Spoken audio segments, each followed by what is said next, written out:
إن الحمد لله نحمده ونستعينه ونستغفره ونعوذ بالله من شرور أنفسنا وسيئات أعمالنا. من يهده الله فلا مضل له ومن يضلل فلا هادي له، وأشهد أن لا إله إلا الله وحده لا شريك له، وأشهد أن محمدا عبده ورسوله. يا أيها الذين آمنوا اتقوا الله حق تقاته ولا تموتن إلا وأنتم مسلمون. يا أيها الناس اتقوا ربكم الذي خلقكم من نفس واحدة وخلق منها زوجها وبث منهما رجالا كثيرا ونساء، واتقوا الله الذي تساءلون به والأرحام إن الله كان عليكم رقيبا. يا أيها الذين آمنوا اتقوا الله وقولوا قولا سديدا يصلح لكم أعمالكم ويغفر لكم ذنوبكم، ومن يطع الله ورسوله فقد فاز فوزا عظيما. أما بعد، فإن أصدق الحديث كتاب الله تعالى، وخير الهدي هدي محمد صلى الله عليه وسلم، وشر الأمور محدثاتها وكل محدثة بدعة وكل بدعة ضلالة وكل ضلالة في النار. أما بعد. Donc toujours dans l'explication, les commentaires sur le livre intitulé Al-Wajiz fi fiqh sunnati wal kitab al-aziz du Cheikh Abdul Azim ibn Badawi al-Khilafi. Quant à la semaine dernière, on avait traité des horaires dans lesquels il était interdit de prier. Les horaires où il est interdit de prier sont au nombre de combien? De 5. Quelles sont-elles? Qui peut répondre? Parce que j'ai remarqué, toutes les semaines c'est toujours les mêmes qui répondent, j'ai l'impression que les autres, soit ils ne comprennent pas ce que je dis, soit ils ne sont pas sérieux, soit ils sont timides, soit... Nasser. Les 5 horaires de prière qu'on a cités, dans lesquels il est interdit de prier. Après la prière de Subh, jusqu'à ce que le soleil s'élève, jusqu'à ce qu'il s'élève. Et là, il y a 2 horaires. Il y a la première heure où il est interdit, c'est après la prière de Subh jusqu'au lever. Et au moment du lever, jusqu'à ce qu'il s'élève, jusqu'à ce que le soleil s'élève d'un mètre. Là, ça en fait 2. Ensuite, pendant l'heure du zénith, ça en fait 3. Après la Asr, c'est-à-dire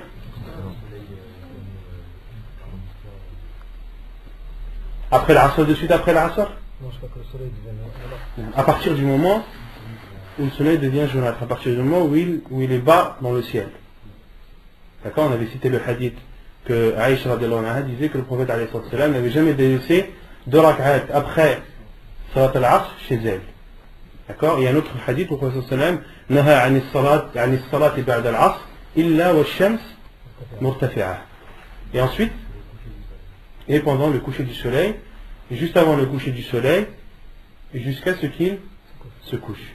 Et on avait expliqué pourquoi il était interdit de prier durant ces horaires. Notamment, on avait cité le hadith de Amr ibn Abasa, où le prophète lui a explicité dans les détails quand est-ce qu'il devait prier et quand est-ce qu'il devait s'abstenir de prier et pourquoi est-ce qu'il était interdit de prier pendant ces horaires bien précises. Et on avait dit qu'il y avait 2 choses qui étaient exemptées de ces interdictions. On avait dit qu'il y avait un laps de temps et un endroit. Le laps de temps qui est exempté de l'interdiction, quel est-il? Non. Le jour du Jumu'ah. C'est-à-dire le Jumu'ah, qu'est-ce qui est exempté pendant le Jumu'ah? T'as le droit de prier, c'est-à-dire. T'as le droit de prier quand? Le Jumu'ah c'est grand, c'est un jour. Ouais, pendant que l'imam, jusqu'à ce que l'imam sorte. Voilà, pendant le zénith. Il est autorisé de prier le vendredi à l'heure du zénith. Alors, peut-être faut préciser. L'heure qui est exemptée, c'est l'heure de Zawal pendant le jour du vendredi. C'est cet horaire qui est exempté. Et quelle est la preuve qu'on a le droit de prier pendant cet horaire?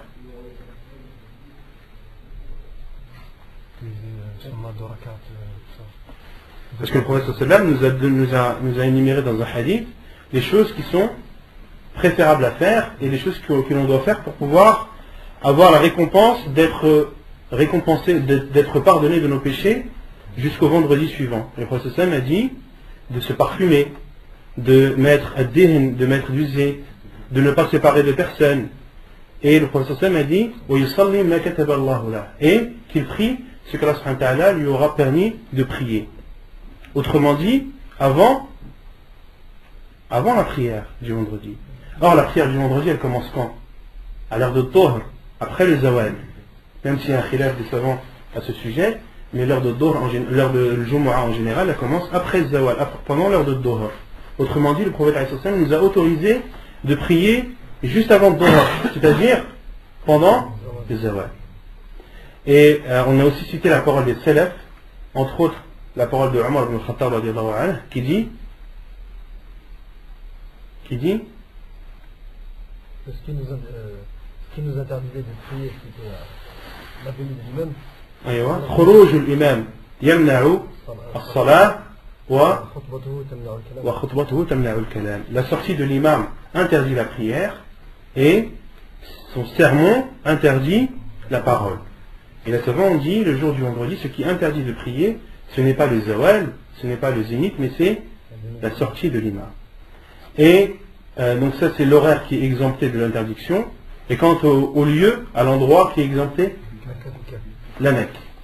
On avait cité le hadith du prophète sallallahu alayhi wa sallam, qui dit à Abd Manaf la tamna'u ahadan tafa bi hadha al-bayt wa salla fi ayati sa'atin min laylin aw nahar. Ô enfant de Abd Manaf, n'interdisez à personne de faire le tawaf ni de prier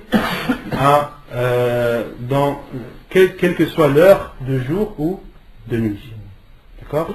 Et on a dit qu'il y a un khilaf des savants. Des savants ont compris que prier dans ce hadith, c'est-à-dire de faire rak'atayn après le tawaf. Et d'autres savants ont dit que le prophète sallallahu alayhi wa sallam a dit tawafa wa salla, fait le tawaf et prie. N'interdisez à personne qui fait le tawaf et qui prie. Donc qui prie en général. D'accord? Il y a deux explications des savants. À vous de choisir celle dans laquelle vous êtes le plus apaisé. Mais l'avis de l'auteur et de beaucoup de savants, c'est que la prière est autorisée à la Mecque à n'importe quelle heure du jour ou de la nuit. Et qu'est-ce qui est interdit pendant ces horaires? Donc là on a dit qu'il y a des horaires où il est interdit de prier. Mais quelles sont ces prières qui nous sont interdites pendant ces horaires? Est-ce que c'est toute prière? Quelles sont les prières qui nous sont autorisées? On avait cité des exemples. Celle qui est interdite, on a donné la règle, c'est celle qui est surérogatoire, qui est purement surérogatoire. Celle que la personne fait de son propre gré, sans aucune raison ni justification. Parmi les choses qu'on avait citées qui est autorisées, c'est de rattraper les prières obligatoires et les prières surérogatoires. Les prières obligatoires, on a dit, le hadith du prophète sallallahu alayhi wa sallam, من نام عن صلاة أو نسيها فليصليها إذا ذكرها. Lorsque l'on oublie, lorsque vous oubliez ou que vous dormez pendant une prière, accomplissez-la au moment où vous vous en rappelez, c'est-à-dire à n'importe quelle heure. Et on a dit qu'il était aussi autorisé de rattraper les prières surérogatoires. On avait dit que le prophète avait rattrapé sunnat al-dhuhr après al-asr. On avait aussi cité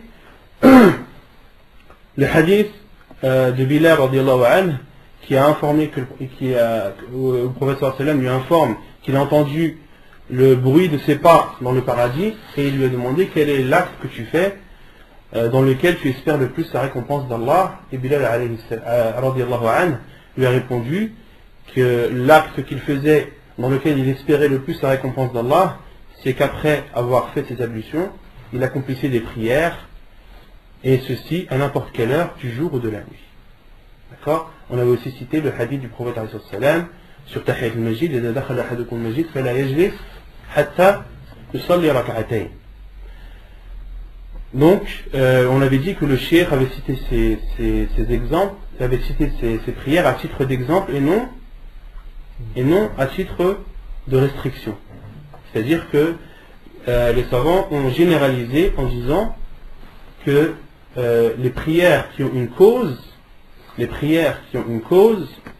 sont autorisées à n'importe quelle heure du jour ou de la nuit, à partir du moment où elle a une cause. Et après l'apparition de l'aube et avant la prière de l'Fajr. Quelle est la preuve? C'est vrai ça qu'il est interdit de prier après Toulou al-Fajr? Juste après le Fajr. Juste après. Juste après le Fajr et avant la prière de Subh. T'as le droit de... Par exemple, t'es arrivé et l'imam prie Salat, tu rentres avec eux et tu peux rattraper après Salat Sunnat al-Fajr. Non, moi je parle du laps de temps, à partir du moment où l'aube est apparue jusqu'à la prière de Subh. Pourquoi qu'il prie que de... Voilà. Le prophète sallallahu alayhi wa sallam ne priait que 2 rak'at. Le prophète sallallahu alayhi wa sallam ne priait que 2 rak'at. Et les savants ont déduit qu'il n'est pas permis, sauf pour une cause, de prier en ce laps de temps plus que 2 rak'at. Pourquoi? Car le prophète sallallahu alayhi wa sallam a dit لِيَبْلُغَ شَاهِدُكُمْ غَائِبَكُمْ لَا تُصَلُّوا بَعْدَ الْفَجْرِ إِلَّا سَجْدَتَيْنِ. Que celui qui est absent informe, que celui qui est présent informe celui qui est absent, ne priez après Al-Fajr, c'est-à-dire après l'apparition de l'aube, que 2 prosternations, c'est-à-dire 2 rak'at, 2 unités de prière.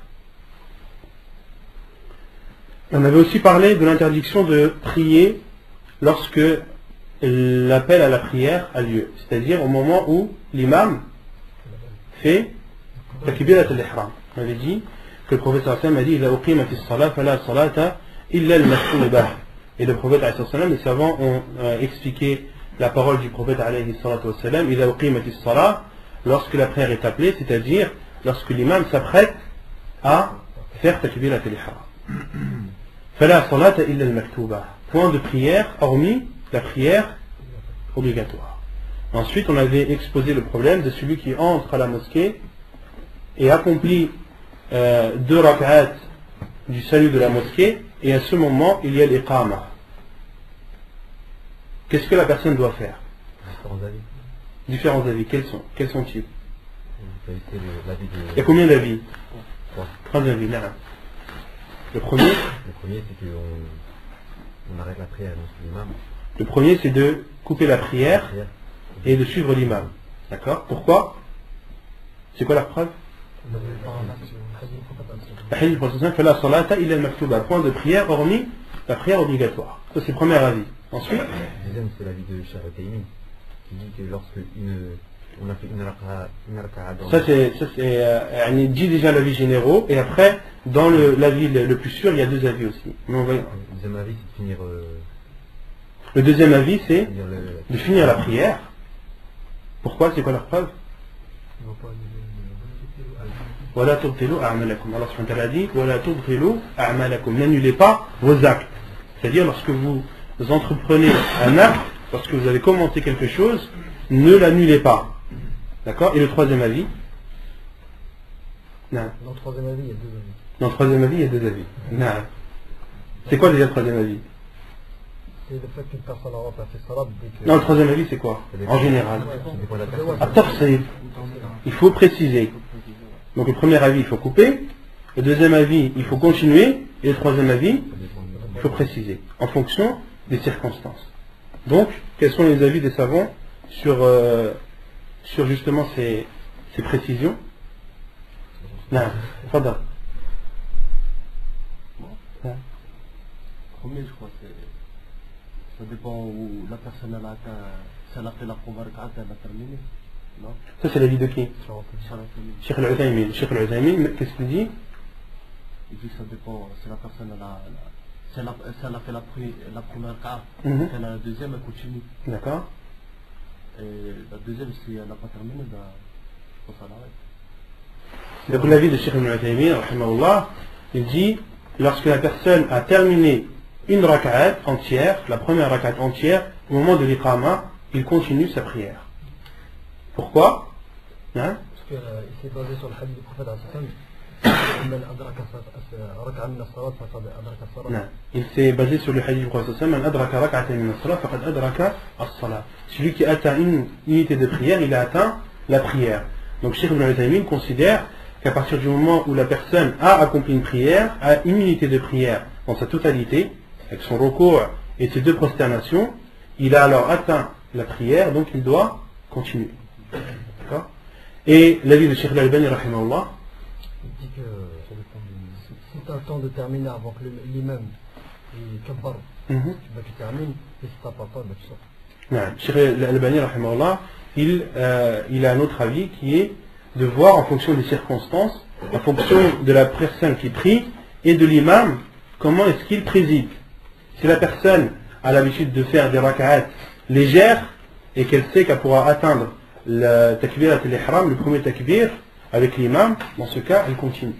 Ou si elle sait par exemple que l'imam a l'habitude d'allonger ou d'insister sur l'alignement des rangs, et qu'il insiste, etc., il sait qu'il a du temps qui lui permettra de terminer sa prière et de pouvoir faire takbirat al-ihram avec cet imam. Mais s'il sait que dans un cas ou l'autre, il ne pourra pas faire takbirat al-ihram, il doit sortir de la prière. On avait dit comment sortir de la prière. Est-ce qu'on fait le salam ou pas? Non. On avait dit que les trois savants, rahimahullah, Cheikh Ibn Baz, Cheikh Al-Albani, Cheikh Ibn Uthaymin, rahimahullah al-Jami', disent que la personne doit sortir de la prière sans faire de taslim.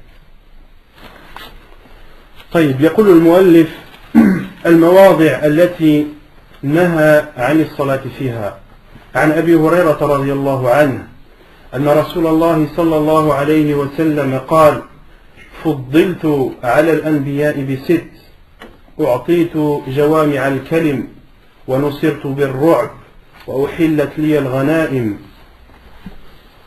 وجعلت لي الأرض طهورا ومسجدا وأرسلت إلى الخلق كافة وختم بالنبيون حديث صحيح رواه مسلم. Donc après avoir parlé des horaires dans lesquels il n'est pas autorisé de prier, l'auteur parle ensuite des endroits dans lesquels il n'est pas interdit, dans lesquels, il est interdit de prier.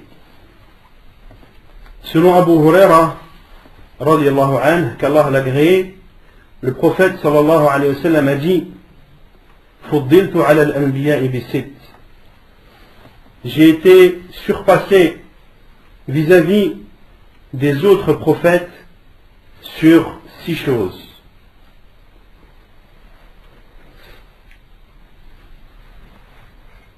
Et le prophète alayhi salatu wassalam, lorsqu'il parle ainsi, lorsqu'il dit j'ai été privilégié vis-à-vis des autres prophètes, le Nabi sallallahu alayhi wa sallam applique ici le verset où Allah subhanahu wa ta'ala dit وَأَمَّا بِنِعْمَةِ رَبِّكَ فَحَدِّثْ. Et sur le bienfait d'Allah sur toi, parle et annonce aux gens. Et le prophète alayhi salatu wassalam a été privilégié sur les autres prophètes alayhi wassalam de plus que 6 choses. Le prophète sallallahu alayhi wa sallam dans ce hadith a cité ces 6 choses à titre d'exemple. Mais quant aux choses dans lesquelles le prophète alayhi sallam a été privilégié par rapport aux autres prophètes, elles sont extrêmement nombreuses. Al-Imam al-Suyuti rahimahullah a même fait un livre qu'il a appelé Khasa'is al-Nabi sallallahu alayhi wa sallam, où il a énuméré plus de 200 choses ou 200 privilèges que le prophète sallallahu alayhi wa sallam a au-dessus des autres envoyés d'Allah. Le prophète alayhi salatu wassalam, Allah subhanahu wa ta'ala a fait son éloge. Allah subhanahu wa ta'ala a fait l'éloge de sa langue en disant وَمَا يَنْطِقُ عَنِ الْهَوَى إِنْ هُوَ إِلَّا وَحْيٌ يُوحَى. Allah subhanahu wa ta'ala a fait l'éloge de la langue du prophète alayhi salam en disant il ne parle pas en suivant ses passions, mais il parle, mais sa parole est révélation. Et Allah subhanahu wa ta'ala a fait l'éloge du cœur du prophète alayhi salam lorsqu'il a dit ma kazaba al-fu'adu ma ra'a. Et le cœur n'a pas menti dans ce qu'il a vu. Et Allah subhanahu wa ta'ala a fait l'éloge de son prophète sallallahu alayhi wa sallam dans sa totalité lorsqu'il dit Noun wal qalami wa ma yasturun ma anta bi ni'mati rabbika bi majnun wa inna laka la ajran ghayra mamnun وَإِنَّكَ عَلَى خُلُقٍ عَظِيمٍ. Le prophète, Allah subhanahu wa ta'ala, a fait l'éloge de son prophète alayhi salatu wassalam en disant sur son comportement qu'il était manifeste, qu'il était immense. Et qui a fait l'éloge? C'est Allah subhanahu wa ta'ala, le Seigneur de l'univers. Il a fait l'éloge du prophète alayhi salatu wassalam. Et quel éloge est plus grande et plus immense, et quel éloge fait le plus d'effet et est plus véridique que l'éloge du Seigneur de l'univers envers un de ses serviteurs, et ici le prophète alayhi salatu wassalam. Allah subhanahu wa ta'ala a aussi juré par la vie du prophète alayhi salatu wassalam en disant la'amruk innahum lafi sakratihim ya'mahun. Allah subhanahu wa ta'ala a juré par la vie du prophète alayhi salatu wassalam en parlant des mushrikines que malgré qu'ils voient les versets d'Allah, les signes d'Allah, les signes de son existence, les signes qui prouvent que le prophète alayhi salam est son envoyé, Allah subhanahu wa ta'ala dit la'amruk innahum lafi sakratihim ya'mahun. Ils sont dans leur état d'ébriété dans les profondeurs du ténèbre. Allah subhanahu wa ta'ala a dit à son prophète, tu as beau leur parler, à ces mushrikines, ils sont dans un état d'ébriété, ils sont sous. Tu as beau leur parler, les paroles que tu leur dis ne leur feront aucun effet. Ils vont te demander des preuves, ils vont te demander des miracles, mais cela n'atteindra pas leur cœur. Et Allah subhanahu wa ta'ala n'a jamais appelé le prophète alayhi salam dans le Coran par son nom, contrairement aux autres prophètes. Allah subhanahu wa ta'ala dit Ya Ibrahim, Allah subhanahu wa ta'ala dit Ya Nuh, Allah subhanahu wa ta'ala dit Ya Isa. Mais quant à notre prophète alayhi salam, il ne l'a appelé qu'en disant Ya ayyuhan nabi, ô toi le prophète, Ya ayyuhan rasoul, ô toi l'envoyé. Allah subhanahu wa ta'ala a aussi parlé du prophète alayhi salam en disant Subhanalladhi asra bi'abdihi, il l'a appelé par son serviteur. Gloire à celui qui a fait l'ascension de son serviteur. Allah subhanahu wa ta'ala a appelé Muhammad sallallahu alayhi wa sallam son serviteur. Et c'est le seul des envoyés dans le Coran dans lequel il est appelé ainsi. Pourquoi est-ce que j'insiste sur ce sujet? Comme vous connaissez l'actualité de ces temps-ci, des mécréants qui ont osé insulter et se moquer de notre prophète alayhi salatu wassalam. J'ai donc jugé bon de faire un petit rappel sur notre prophète alayhi salatu wassalam, sur ses bienfaits, sur ses caractéristiques, sur l'amour que l'on doit avoir envers lui et sur l'amour que ses compagnons radiyallahu anhum avaient pour lui. Le prophète alayhi salatu wassalam a dit dans un hadith Thalathun man kunna fihi wajada bihinna halawat al-iman. Trois choses, lorsqu'elles sont chez une personne, il goûte à la douceur de la foi. An yakuna Allah wa rasuluhu ahabba ilayhi mimma siwahuma. Qu'Allah et son prophète soient plus aimés que quiconque. Wa an yuhibba al-mar la yuhibbuhu illa lillah. Et lorsque tu aimes une personne, ne l'aime que pour Allah. Wa an yakraha an yarji'a ila al-kufr ba'da an anqadhahu Allah illa kama yakrahu an yuqdhafa fi an-nar. Et qu'il déteste de retourner à la mécréance après qu'Allah subhanahu wa ta'ala l'en ait préservé, comme il déteste de se jeter dans le feu.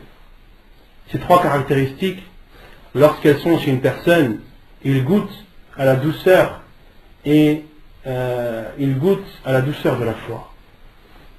Et le prophète alayhi salam a commencé dans ce hadith an yakuna Allah wa rasuluhu ahabba ilayhi mimma siwahuma. Qu'Allah et son envoyé soient aimés de cette personne plus que quiconque autre. Et le prophète alayhi salam a dit aussi dans un autre hadith La yu'minu ahadukum hatta akuna ahabba ilayhi min walidihi wa waladihi wa an-nasi ajma'in. Le prophète sallam a dit ne sera véritablement croyant l'un d'entre vous jusqu'à ce que je sois aimé chez lui plus que ses parents, plus que ses enfants et plus que n'importe quiconque.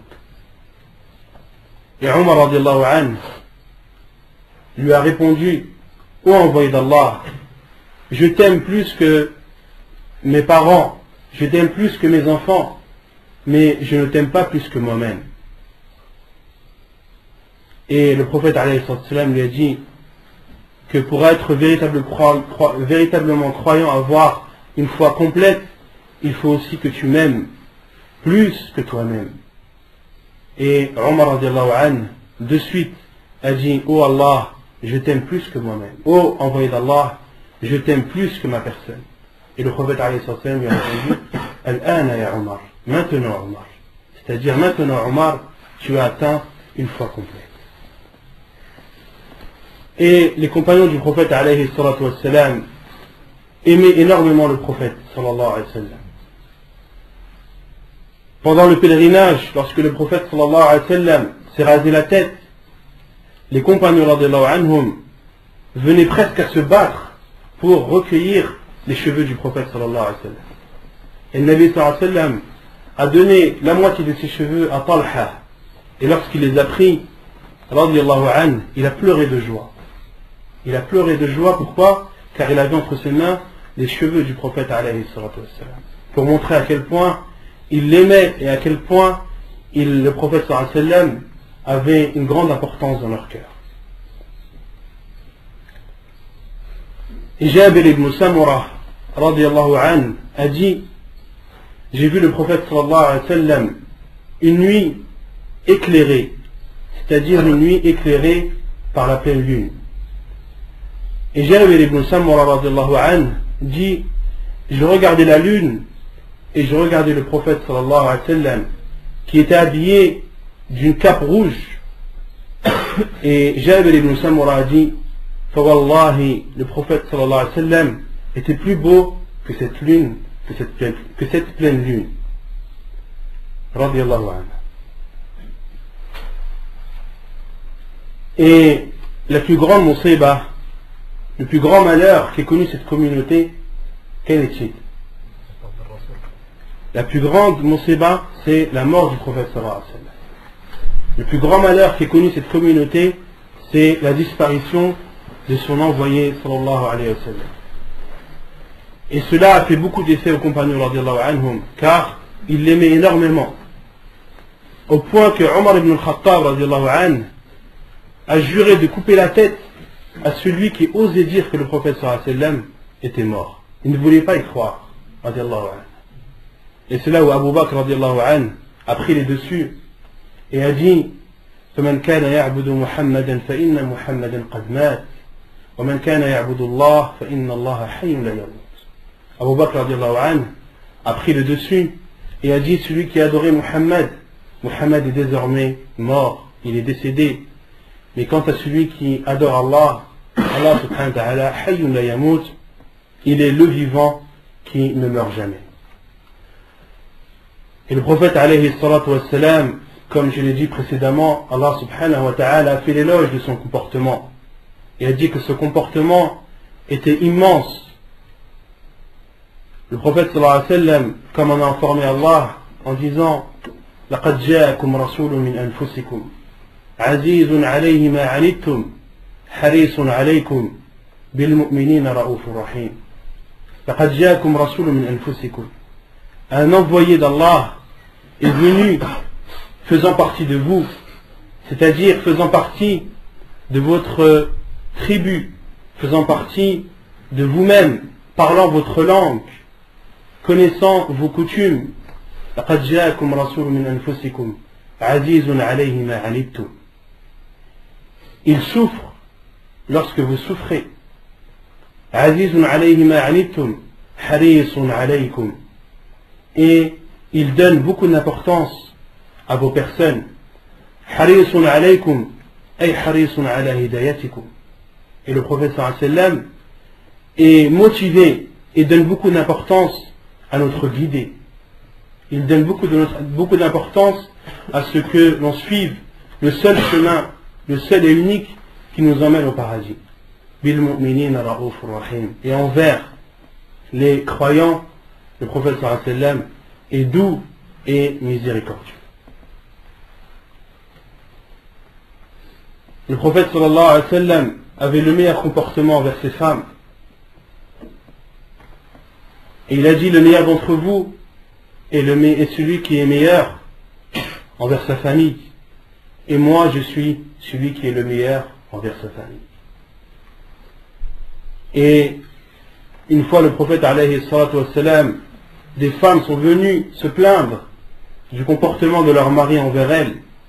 Et le prophète sallallahu alayhi wa sallam a dit: des femmes sont venues se plaindre chez la famille de Muhammad sallallahu alayhi wa sallam, se plaindre du comportement de leur mari. Et moi, je vous informe que ce ne sont pas les meilleurs d'entre vous. Le prophète sallallahu alayhi wa sallam a informé que ceux qui se comportent d'une façon non correcte avec leurs femmes ne font pas partie des meilleurs. Ne font pas partie des meilleurs de cette communauté. Et Anas radiallahu anhu a dit: je n'ai jamais vu une personne plus miséricordieuse, plus douce que le prophète sallallahu alayhi wa sallam envers sa famille. Aïcha radiallahu anha a informé que le prophète sallallahu alayhi wa sallam n'a jamais levé sa main sur une femme ni sur un serviteur. Le prophète sallallahu alayhi wa sallam n'a jamais levé sa main, il n'a jamais frappé une femme ou un serviteur, celui qui était à son service. Et Anas radiallahu anhu rapporte même qu'il était au service du prophète sallallahu alayhi wa sallam pendant 9 années. Et durant ces 9 années, le prophète sallallahu alayhi wa sallam ne l'a jamais repris, ne lui a jamais dit: pourquoi as-tu fait cela, ou pourquoi as-tu délaissé ceci. Le prophète sallallahu alayhi wa sallam était doux envers les enfants, envers les femmes, lorsqu'il présidait la prière et qu'il entendait les pleurs des enfants. Le prophète sallallahu alayhi wa sallam raccourcissait la prière, car il savait que la mère de cet enfant était peinée de voir et d'entendre cet enfant pleurer. Le prophète sallallahu alayhi wa sallam s'empressait de finir la prière pour soulager cette femme. Et le prophète sallallahu alayhi wa sallam, il visitait Al-Baqi', le cimetière, et se rappelait l'au-delà et pleurait alayhi salatu wa salam. Il visitait Al-Baqi' très souvent. Il a même prié sur Shuhada Uhud, sur ceux qui ont péri dans la bataille de Uhud. Le prophète sallallahu alayhi wa sallam a prié sur eux 8 années après. Le prophète sallallahu alayhi wa sallam a prié sur eux 8 années après. Et parmi aussi ses comportements, le prophète alayhi salatu wa sallam visitait les malades, même s'il faisait partie des juifs et des chrétiens. Il avait pour habitude de visiter les malades. Et le prophète alayhi salatu wa sallam, parmi ses comportements, il y a la modestie. Il aimait s'asseoir avec les pauvres, contrairement à beaucoup de personnes qui, lorsqu'ils voient un pauvre, ils s'en éloignent. Un pauvre les fait fuir. Or, le prophète sallallahu alayhi wa sallam aimait s'asseoir avec les pauvres. Il disait aussi: Allahumma hshurni fi zumratil masakin. Oh Allah, fais-moi ressusciter avec les pauvres. Et le prophète sallallahu alayhi wa sallam travaillait chez lui. Il recousait, il faisait la couture de ses vêtements, aidait ses femmes dans les tâches ménagères, aidait les compagnons radiyallahu anhum lorsqu'ils construisaient une mosquée. Et le prophète alayhi salatu wa salam, parmi ses comportements aussi, il respectait les grands et avait de la compassion pour les petits. Il a même dit: Laysa minna man lam yarham saghirana wa yuwaqqir kabirana. Il ne fait pas partie de nous celui qui ne respecte pas les personnes âgées, ni celui qui n'est pas doux et miséricordieux envers nos petits. Et le prophète alayhi salatu wa salam ce qui était connu de lui, c'est qu'il saluait les petits et s'amusait avec les petits. Une fois le prophète alayhi salatu wassalam faisait khutbat al-jumu'ah, exhortait les gens le vendredi, et il a vu Al-Hassan et Al-Hussein radiyallahu anhuma, ses deux petits-fils, habillés d'une tunique rouge qui couraient et trébuchaient. Et le prophète alayhi salatu wassalam est descendu, a pris Al-Hassan et Al-Hussein radiyallahu anhuma, puis a récité le verset où Allah subhanahu wa ta'ala dit Innama amwalukum wa awladukum fitna. Vos biens et vos enfants sont une tentation. Et le prophète alayhi sallam a dit, et lorsque j'ai vu Al-Hassan et Al-Hussein courir et trébucher, je n'ai pas résisté à la tentation de descendre et de les mettre devant moi. Sallallahu alayhi wa sallam. Et le prophète sallallahu alayhi wa sallam était modeste. Il disait Innama ana abd, faqulu abdullahi wa rasuluh. Je ne suis qu'un serviteur.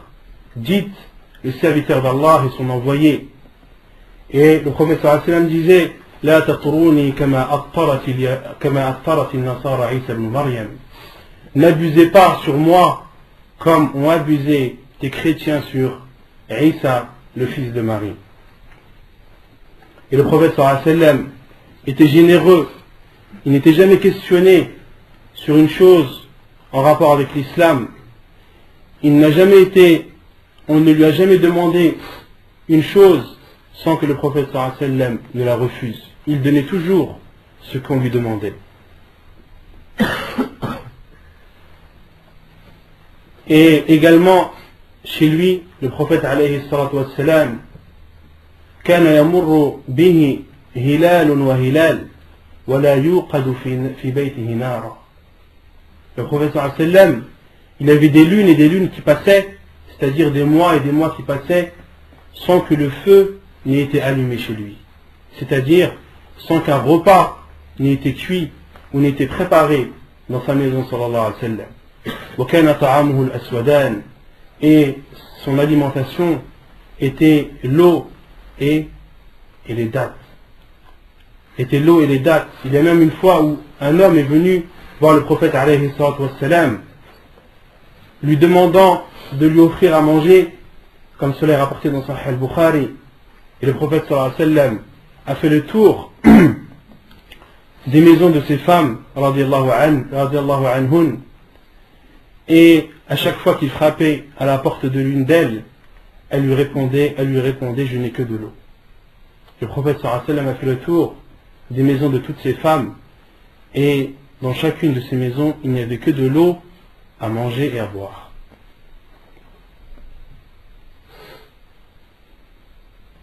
Et les compagnons radiyallahu anhum connaissaient la fin du prophète sallallahu alayhi wa sallam, voyaient la fin du prophète sallallahu alayhi wa sallam à la faiblesse de sa voix.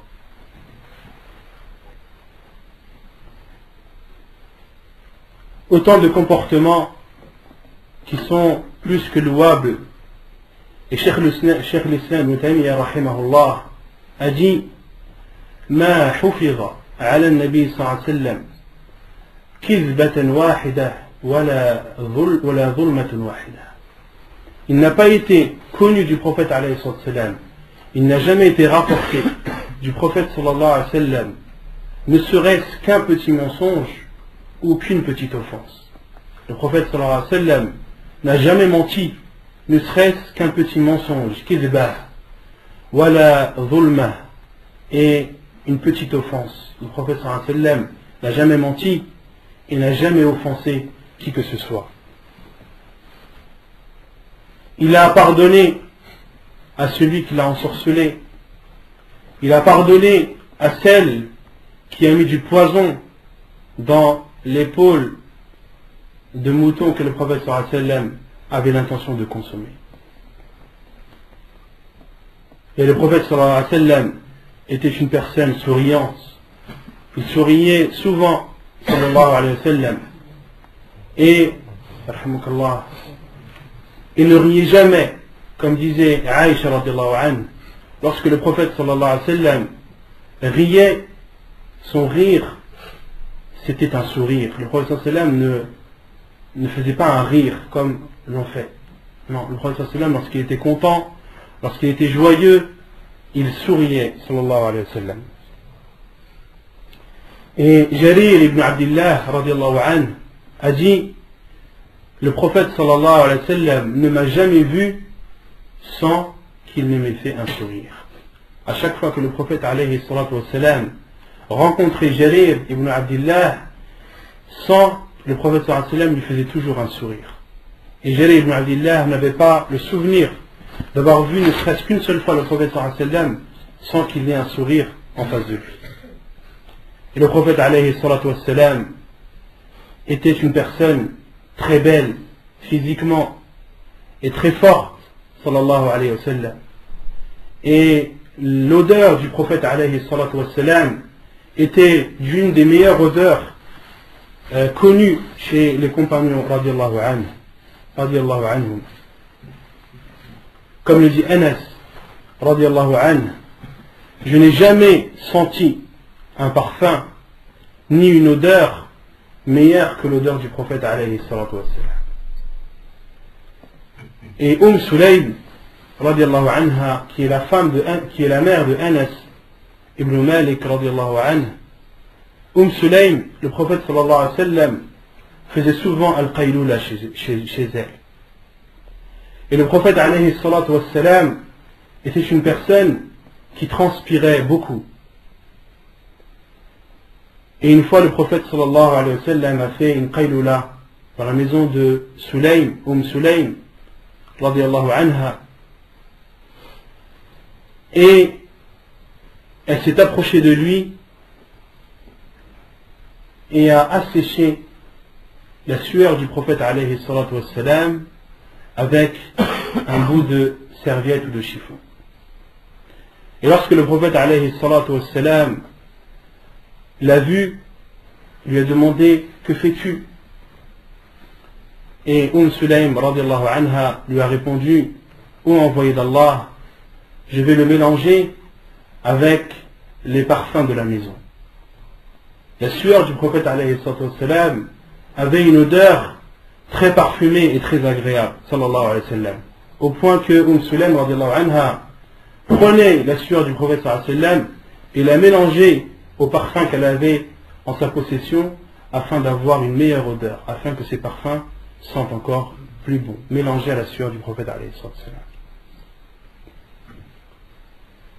Et quant à ces miracles, les miracles du prophète alayhi sallam, ils sont innombrables. Les mouchriquins, au temps du prophète sallallahu alayhi wa sallam, lui ont demandé tant de miracles qu'ils en sont même venus à demander au prophète alayhi sallam de fendre la lune.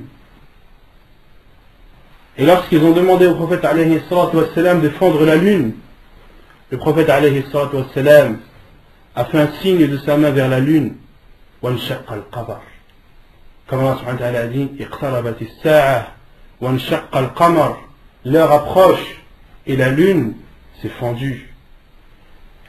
Au point que des compagnons radiallahu anhum m'ont dit, je voyais la montagne entre les deux bouts de la lune. Mais malgré cela, al-mushrikin, les associateurs, n'ont pas cru au prophète alayhi sallam et ont dit, il a ensorcelé nos yeux, ce n'est pas possible. Allons demander à des personnes qui étaient éloignées pour voir si elles aussi elles ont vu la même chose. Et lorsqu'ils sont partis s'informer, les gens ont aussi vu la lune se fendre, mais malgré cela, ils n'ont toujours pas cru. Comme Allah subhanahu wa ta'ala dit, innahum la fi sakratihim ya'mahun. Et le prophète alayhi sallam, parmi ses miracles, il prenait un peu de nourriture et nourrissait avec ce peu de nourriture une armée entière. Comme cela est arrivé dans une des batailles où les compagnons radiallahu anhum se plaignaient de la faim, et le prophète alayhi sallam, Anas radiallahu anhu, lui a apporté un peu de nourriture.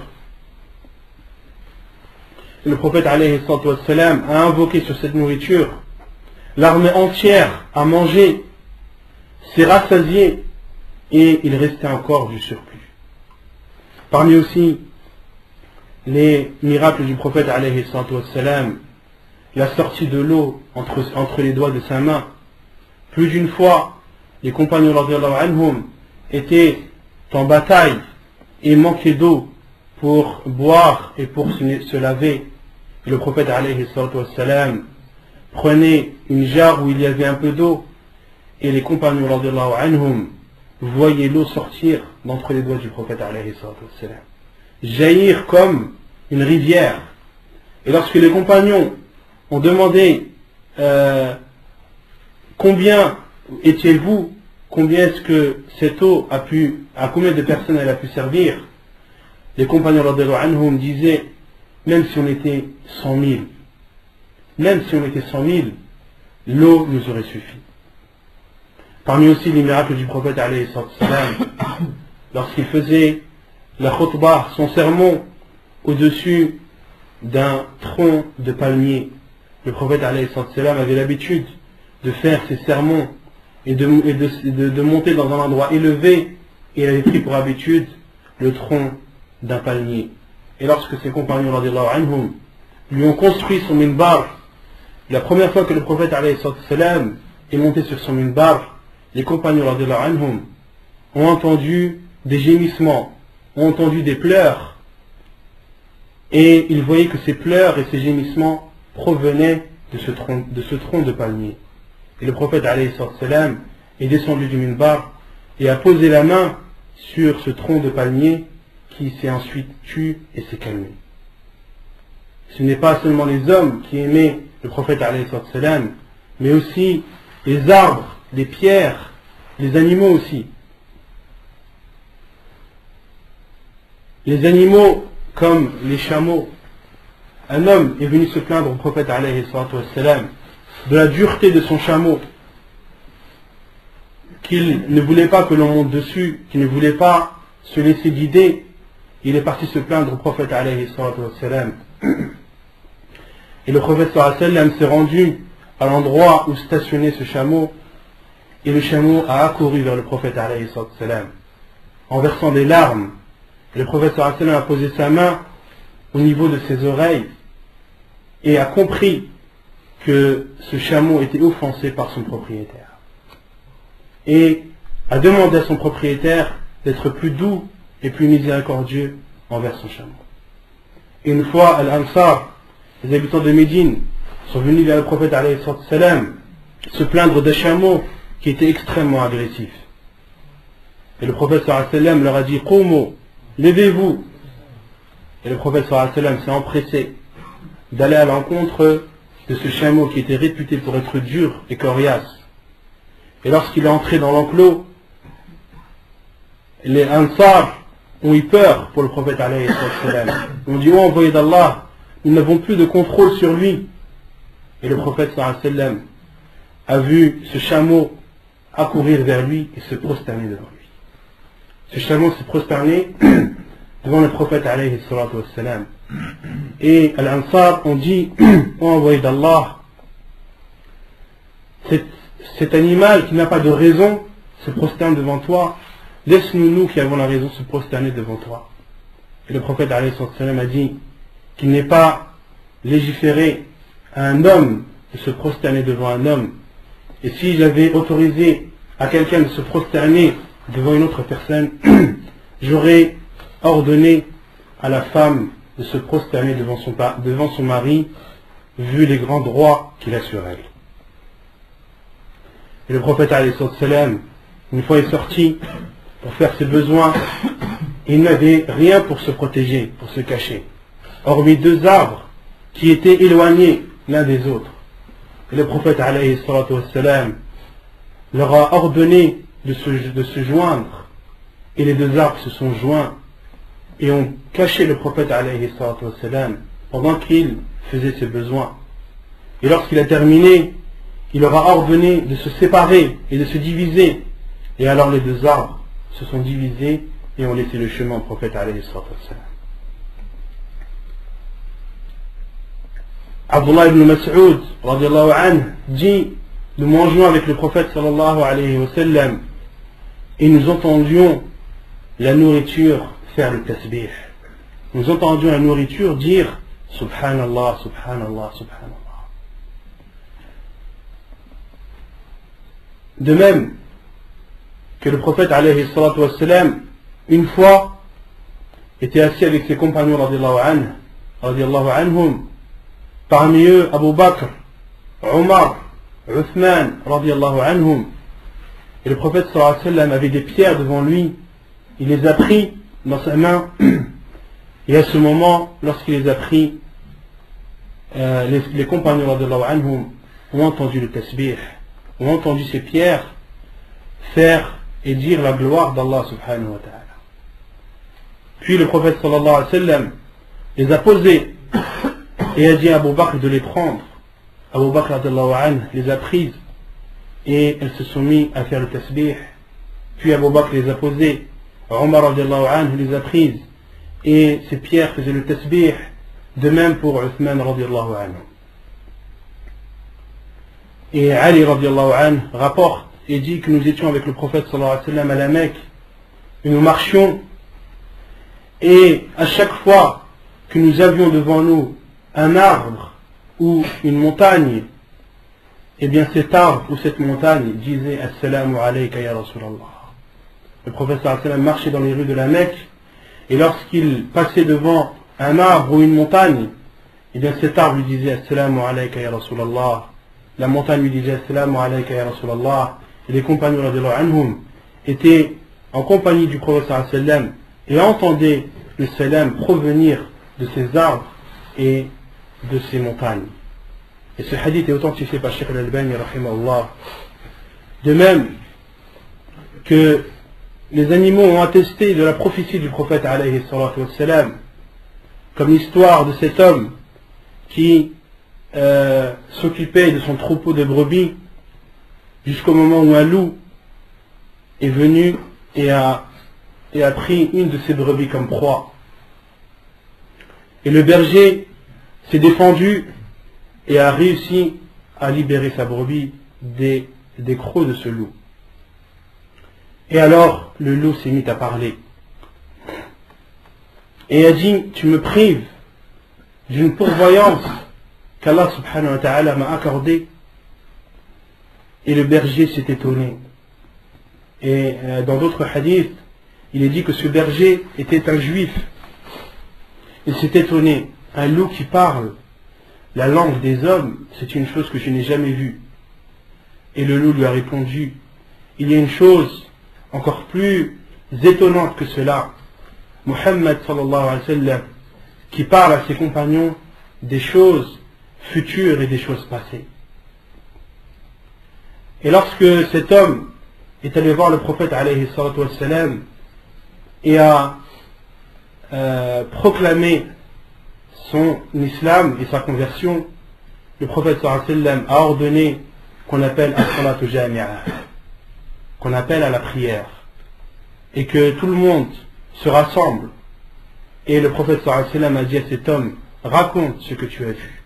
Il a alors raconté, et le prophète sallallahu alayhi wa sallam a dit, innahu la haqq. Le prophète sallallahu alayhi wa sallam a juré que cela était la vérité. Les animaux attestent que le prophète sallallahu alayhi wa sallam est l'envoyé d'Allah, et des humains n'ont pas cette raison suffisante de pouvoir attester que le prophète sallallahu alayhi wa sallam est bel et bien l'envoyé d'Allah.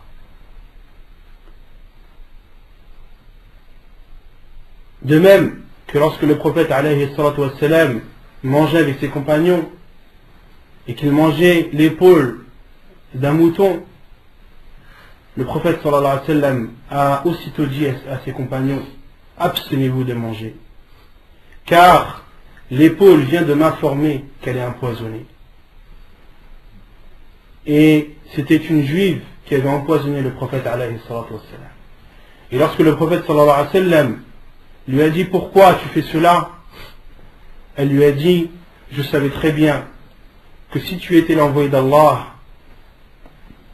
tu n'aurais pas consommé ce poison. Et si tu étais un menteur, Allah nous aurait épargné de toi. Et cette épaule a informé le prophète sallallahu alayhi wa sallam qu'elle était empoisonnée. De même que le prophète alayhi wa sallam avait le don de guérison par la grâce d'Allah. Lorsque Ali radiallahu anhu avait une conjonctivite, le prophète sallallahu alayhi wa sallam a déposé de sa salive sur ses yeux et ils sont guéris de suite après. De même que Ibn Nu'man radiallahu anhu, dans une des batailles, a été atteint à l'œil. Son œil pendait sur sa joue. Les compagnons du prophète alayhi salam voulaient le sectionner et enlever cet œil. Mais avant, ils sont partis voir le prophète sallallahu alayhi wa sallam pour lui demander son avis. Est-ce qu'il devait enlever l'œil ou pas? Et le prophète alayhi salam leur a dit là. Il a alors pris l'œil et l'a remis à sa place. Ibn Nu'man radiallahu anhu dit, et de mes deux yeux, c'était celui qui était en plus bonne santé.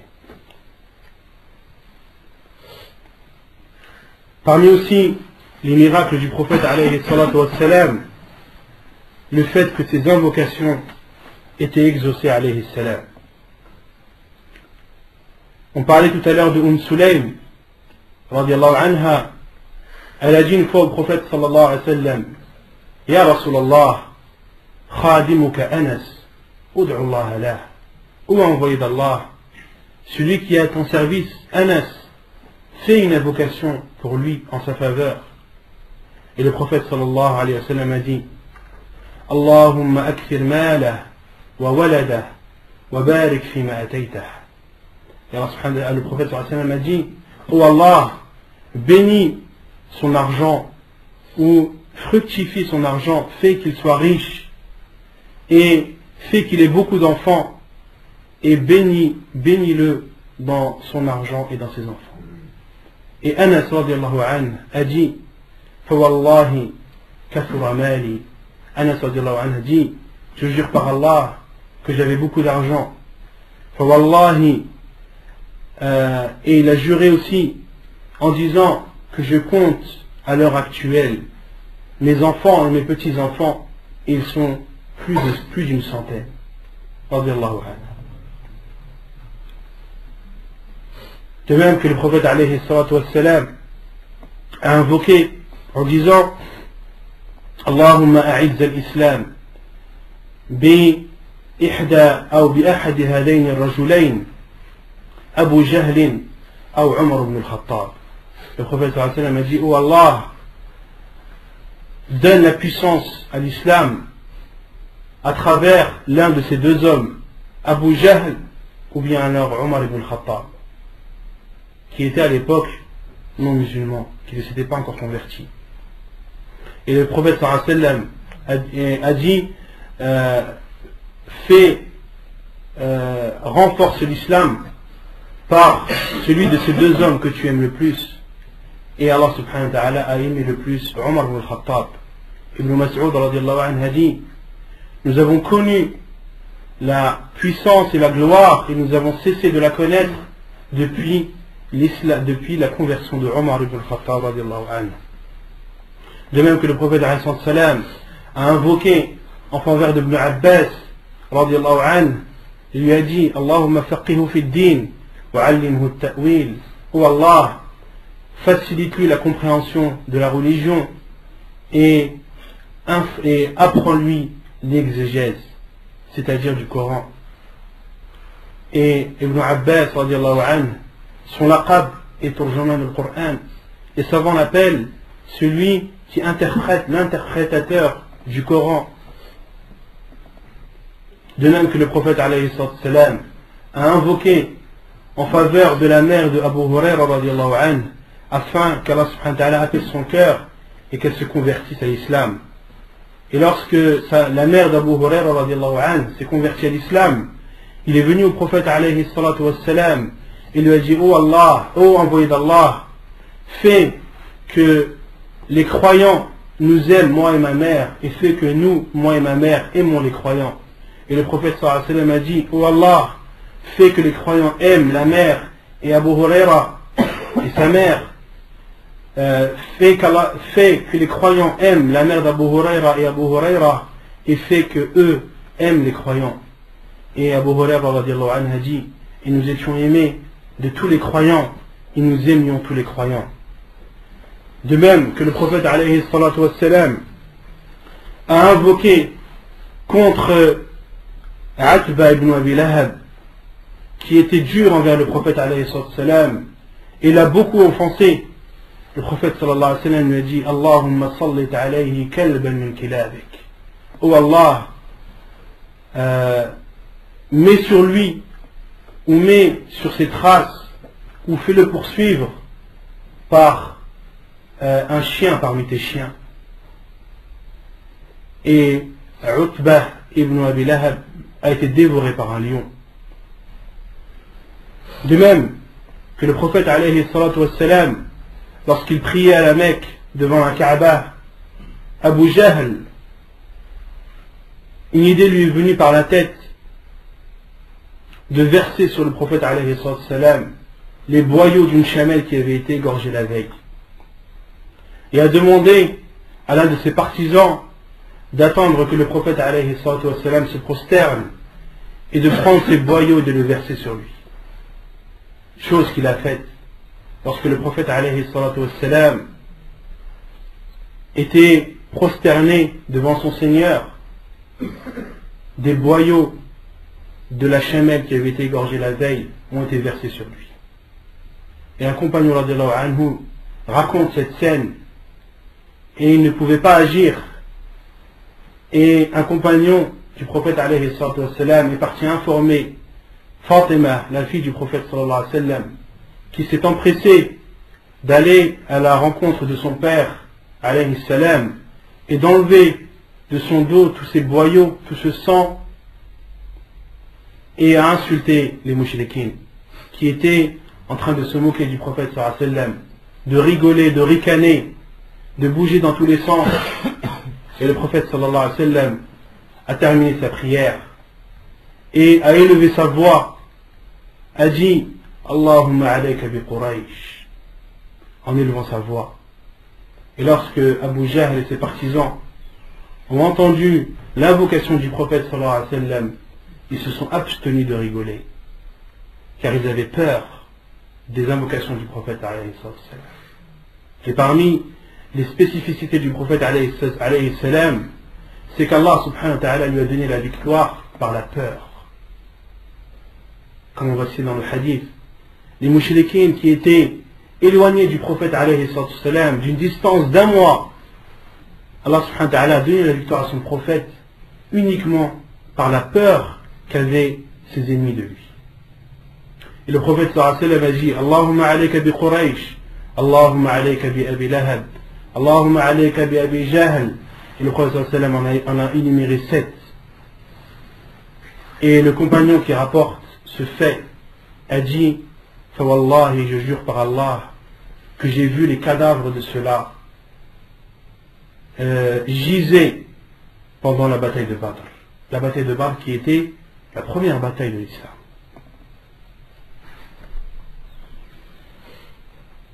Et le prophète alayhi salam, parmi ses miracles aussi, lors d'une bataille, la bataille de Hunayn, le prophète alayhi salam a pris une poignée de sable et l'a jeté sur les mouchriquines en disant Shahatil wujuh. Et Allah subhanahu wa ta'ala, par cette poignée de sable, a aveuglé les yeux de tous ces mouchriquines qui ont reculé et ont fait marche arrière en s'essuyant les yeux qui étaient atteints par la poussière que le prophète alayhi salam avait prise de sa main. Autant de miracles, autant de bienfaits du prophète alayhi salam qui nous montrent à quel point il est important à nos yeux, à quel point nous devons l'aimer alayhi salam au-dessus de toute personne, et que nous devons en aucun cas accepter que quiconque se moque de lui alayhi salam. Et Allah subhanahu wa ta'ala a dit dans le Coran en parlant à son prophète alayhi salam Inna kafaynaka al-mustahzi'in الذين يجعلون مع الله إلها آخر فسوف يعلمون. Nous t'avons épargné de ceux qui se moquent de toi, ceux qui font ou qui prennent des divinités en dehors d'Allah, ils sauront bientôt. وَلَقَدْ نَعْلَمْ أَنَّهُ يَضِيقُ صَدْرُكَ بِمَا يَقُولُونَ. Allah subhanahu wa ta'ala parle à son prophète alayhi salam, et nous savons que ton cœur est dérangé, que ta poitrine est rétrécie par les paroles de ces personnes. وَلَقَدْ نَعْلَمُ أَنَّهُ يَضِيقُ صَدْرُكَ بِمَا يَقُولُونَ فَسَبِّحْ بِحَمْدِ رَبِّكَ وَكُن مِنَ السَّاجِدِينَ. Allah subhanahu wa ta'ala lui dit, glorifie Allah et fais partie de ceux qui se prosternent. فَسَبِّحْ بِحَمْدِ رَبِّكَ وَكُن مِنَ السَّاجِدِينَ وَاعْبُدْ رَبَّكَ حَتَّى يَأْتِيَكَ الْيَقِينُ. Et adore ton Seigneur jusqu'à ce que la mort te parvienne. Et Allah subhanahu wa ta'ala dans ce verset a informé qu'il avait épargné le prophète alayhi salatu wassalam de tous ceux qui pouvaient se moquer de lui. Et les mufassiroun ont dit que ceux qui se sont moqués du prophète alayhi salatu wassalam étaient au nombre de 5. Et Jibril alayhi salam est venu vers le prophète sallallahu alayhi wa sallam et a détruit ces 5 personnes qui avaient osé se moquer du prophète alayhi salatu wassalam. Il en est ainsi pour tous ceux qui osent par la suite se moquer de notre prophète alayhi salatu wassalam. Ils risquent de mourir très durement. Et ces personnes, nous les appelons à l'islam avant tout. Et c'est une chose que malheureusement on néglige d'appeler les non-musulmans à l'islam. C'est une chose que l'on doit prendre en considération, car la récompense est énorme. De guider une personne est meilleur que de donner un aumône, une chamelle rouge qui était au temps du prophète alayhi salam, le plus précieux des bijoux. Nous appelons ces personnes à embrasser l'islam et à se repentir de ces gestes et de ces moqueries qu'ils ont fait à l'encontre de notre prophète alayhi salatu wassalam. Nous demandons à Allah subhanahu wa ta'ala soit de les guider ou bien alors de briser leur dos. Nous demandons à Allah subhanahu wa ta'ala imma an yahdiyahum wa imma an yaqsima dhuburahum. Nous demandons à Allah subhanahu wa ta'ala soit de les guider ou bien alors de briser leur dos, car ils ont porté atteinte à la meilleure des créatures qui est connue ce monde, la meilleure des personnes qui a marché sur terre est le prophète alayhi salatu wassalam. ونكتفي بهذا القدر صلى الله وسلم وبارك على نبينا محمد وعلى آله وصحبه أجمعين وآخر دعوانا الحمد لله رب العالمين.